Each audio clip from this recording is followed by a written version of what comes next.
So we're walking into our stadium, okay, or our complex right now. This is the area where we do tickets. It's also our bus loop and our traffic loop for us at the middle school. So we get wear and tear, we get deterioration.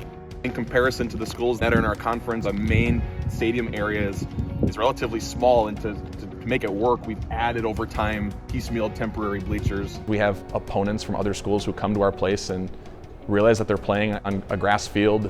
You can see it that they're surprised. Having to get all the way over to the middle school is quite the hassle after school with all the traffic and everything. We only have one facility that it all has grass, so not a lot of teams can use it all at once. When you look at our marching band, they do marching band in a parking lot. STP is our storm training program. It runs in the summer. Right now our kids do that in the parking lot. We have people on my softball team whose parents can't come and watch because we don't have a path to it.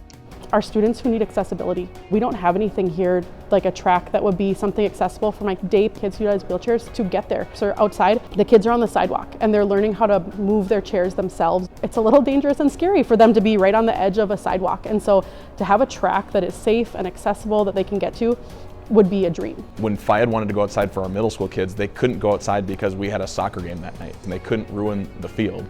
It just is tough for us because then not only are we not out on the field, we all have to cram inside in the gym. We have multiple sports that are playing all at the same time. So we have our softball, our baseball, our lacrosse, and then sometimes our golf and tennis that are all using these gym spaces right here at the high school. So I have kids here till 9 o'clock at night some nights. I understand outside doesn't necessarily provide us with more indoor space, but the turf would. The grass out there gets really swampy and wet. If we could be on the turf, it would free up some of the time that we're asking kids to be here. They could go home and eat dinner with their family. They could do their homework at a reasonable hour and go to bed. The proposed plan is to add 2 turf fields here at the high school, one that would have a track that would run around it with a ticketing, concession, and restroom facility for our spectators and accessible space for all of our families. I talk to a lot of community members and they say whenever I drive past the school, I see kids on the football field, I see kids on the softball field. There's always someone playing something out there.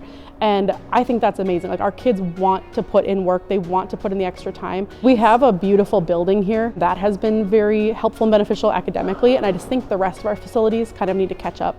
We want to make sure that community members are informed, so feel free to go to our website, to come to a community meeting, to give us a phone call. We want you to have the information so that you can vote on February 11th.